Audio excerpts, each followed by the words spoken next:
राजस्थान में विधानसभा चुनाव को लेकर अब हलचलें तेज होने लगी हैं और अब एक दूसरे के ऊपर आरोप प्रत्यारोप के दौर भी चलेंगे, क्योंकि भाई साहब अब वोट लेने हैं तो आपको काम तो दिखाने होंगे ना।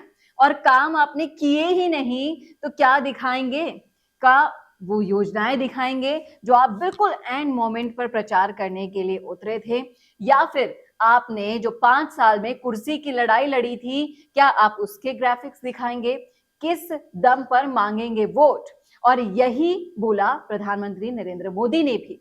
और इन सब को अगर आप एनालाइज करोगे तो सिर्फ और सिर्फ एक ही लाइन दिमाग में आती है, और वो ये है कि अगर आपने अपने सबसे ईमानदार और कर्मठ नेता की बात सुन ली होती तो आज ये दिन ना देखना होता। जी हाँ, हम कहना चाह रहे हैं कि अगर कांग्रेस के आलाकमान ने सचिन पायलट की मान ली होती तो उन्हें इतना सब सुनना नहीं पड़ता।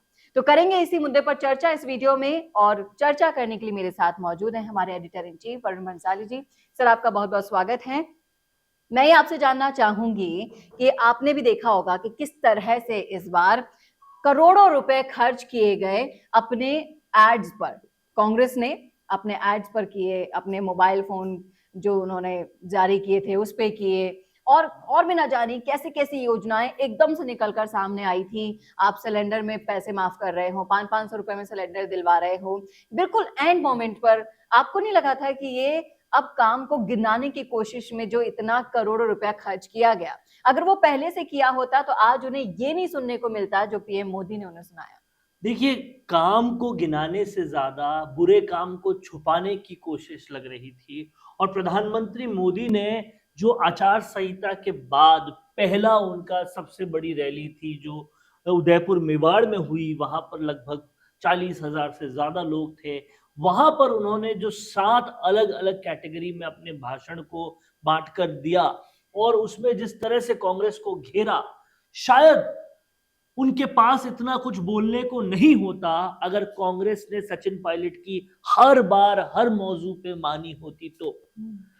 अगर आप पूरी तरीके से उनका भाषण सुनेंगे तो समझ में आएगा कि कहीं ना कहीं कांग्रेस की ये जो गलतियां थी, ये गलतियों पर सचिन पायलट शुरुआत से बोल रहे थे, उन गलतियों को रोकने के लिए चेता रहे थे, लेकिन सचिन पायलट की शुरुआत से ही नहीं मानी गई। समझना पड़ेगा, 22 सीटों से 100 सीटों तक ले जाने वाले सचिन पायलट थे और उन्हें उसके बाद भी हर वक्त कांग्रेस की इमेज की, कांग्रेस की छवि की पड़ी हुई थी। उन्होंने हर वक्त उसको बचाने की कोशिश की। फिर चाहे प्रधानमंत्री मोदी ने सबसे पहले एक एक करके भी अगर हम देखें तो सबसे पहले उन्होंने सबसे बड़ा प्रहार किया महिला अपराध को लेकर। उन्होंने साफ साफ कहा कि राजस्थान में मेरी माताएं और बहनें सुरक्षित नहीं हैं। तो आप सोच कर देखिए, अपने दिमाग में इतिहास के पन्नों को पलट कर देखिए, आपको पता चलेगा कि 5 सालों में कई ऐसे वाकये हुए जो महिला उत्पीड़न के थे, जहां पर मीडिया के सामने सचिन पायलट ने यह कहा कि पुलिस को कहीं ना कहीं पुलिस का भय होना चाहिए, पुलिस को स्ट्रिक्ट एक्शन लेना चाहिए, एक उदाहरण कायम करना चाहिए कि ऐसी चीजें ना हो। उन्होंने अपनी सरकार तक पे सवाल उठाए कि अब हमें सुधरना होगा, हमें काम करना होगा कि ऐसे वाकये ना हो, लेकिन कोई नहीं चेता, जी।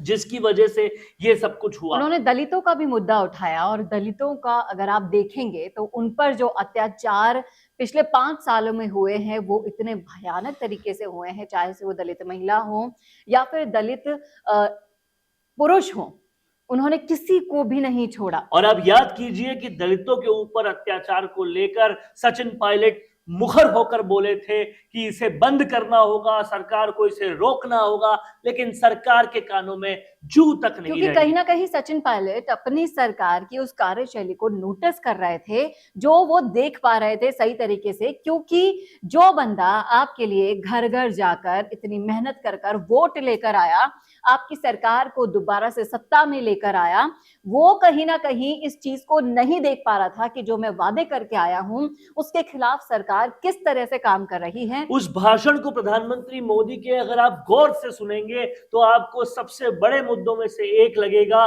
पेपर लीक, जिस पेपर लीक के लिए सचिन पायलट ने आंदोलन कर लिए, अनशन कर लिए और कहा कि इससे जो पीड़ित है उनको मुआवजा दो। और आप ये समझिए, इस पेपर लीक के मुद्दे पर प्रधानमंत्री मोदी ने उसको वाकई सबसे बड़े तौर पे उठाया।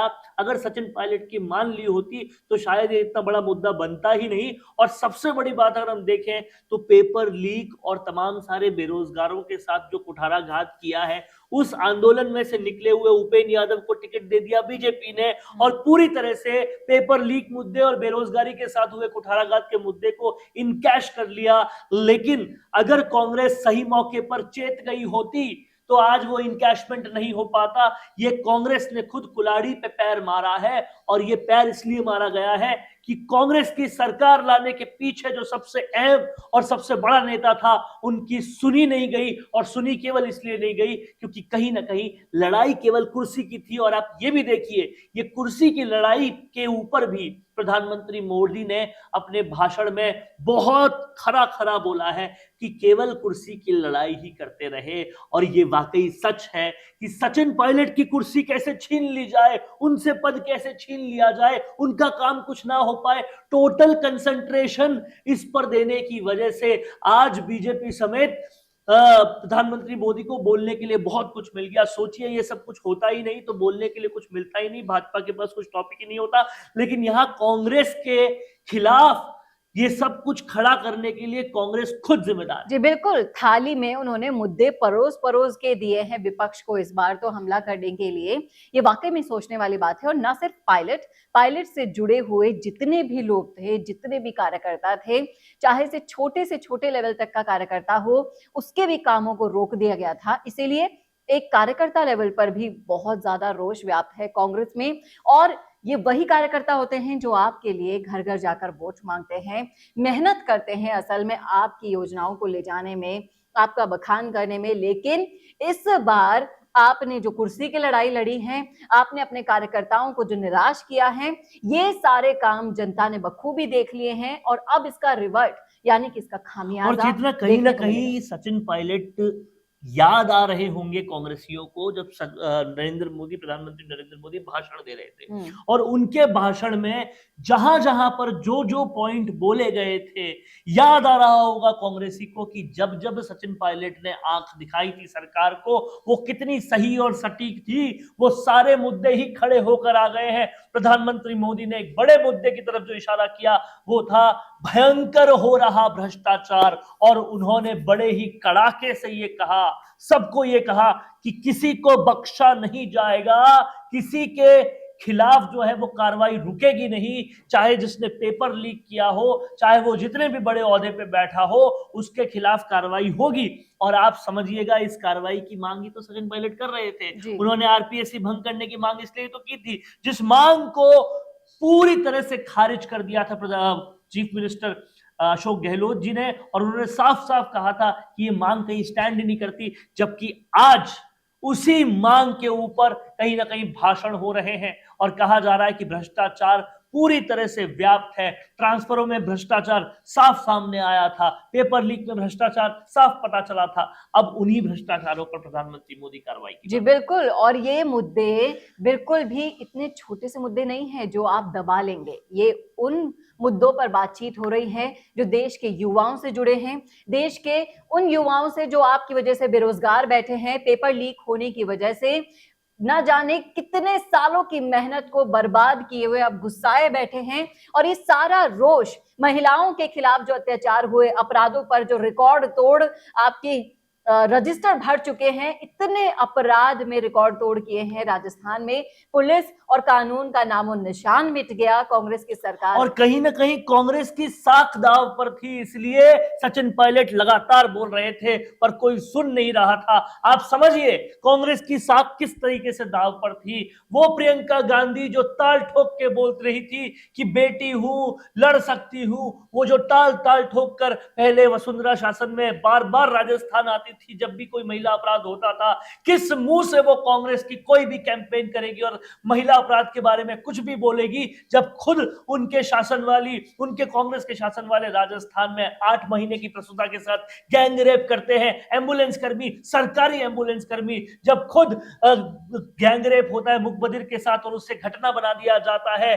कहीं ना कहीं इस तरह के जो वाकये हैं वो कांग्रेस की साख पर आ रहे थे, इसलिए सचिन पायलट बोल रहे थे। लेकिन वहां तो कहीं ना कहीं सचिन पायलट की सीट खींचने के पीछे पूरी जद्दोजहद थी, उनकी सुनी नहीं जा रही थी, क्योंकि असल में कांग्रेस की अगर कोई सोच रहा था तो वो शख्स था। लेकिन स्वार्थ के पीछे, पूरी तरह से स्वार्थ के पीछे उस शख्स की नहीं सुनी गई और हर तरफ स्वार्थ था। मैं मुखर होकर बोल रहा हूं, चाहे केंद्र आलाकमान के लेवल पर हो या राज्य में मुख्यमंत्री के लेवल पर हो, स्वार्थ के पीछे उनकी नहीं सुनी गई। लेकिन सुनी जाती तो कांग्रेस की साख आज इस तरफ से दाव पे नहीं होती। कहां रह गई कांग्रेस की साख, मैं पूछता हूं।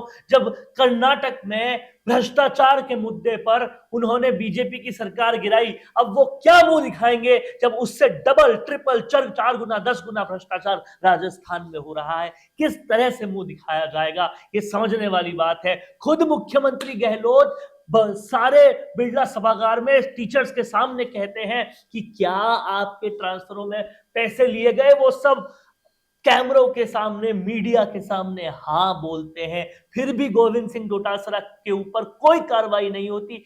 क्या इसको भुला सकते हैं कोई लोग?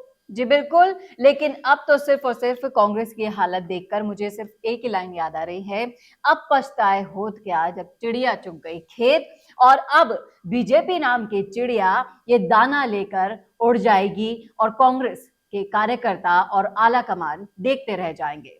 आपकी क्या राय है, आपका क्या सोचना है, कमेंट बॉक्स में जरूर शेयर कीजिएगा आपकी राय, क्योंकि आपकी राय हमारे लिए बेहद मायने रखती है। इसलिए जरूर लिखिएगा इस विश्लेषण के टॉपिक पर आप क्या सोच रहे हैं, क्योंकि राजस्थान की जनता क्या सोचती है ये हम भी जानना चाहते हैं। इसलिए बताइएगा जरूर कैसा लगा आपको वीडियो, ये भी जरूर बताइएगा। और ऐसे वीडियोस को ज्यादा से ज्यादा शेयर कीजिए, जिससे ज्यादा से ज्यादा जागरूकता लोगों में बढ़े और आने वाले विधानसभा चुनाव में वो सटीक होकर फैसला ले सके। नमस्कार। कौन देखता है अब टीवी? टीवी पर आपको कितनों ने देखा ये कैसे पता चलेगा? घर घर इंटरनेट पहुंचने के बाद अब सब कुछ है डिजिटल। आपका वीडियो कितनों ने देखा ये हर पल आपको पता चलेगा, इसलिए डिजिटल मीडिया में बनाइए अपनी पहचान। 4.5 करोड़ से ज्यादा व्यूज और 3,27,000 से ज्यादा सब्सक्राइबर वाले राजस्थान के चैनल राजस्थान संवाद पर करवाइए कवरेज। ज्यादा जानकारी के लिए व्हाट्सएप करें 7339900549 पर।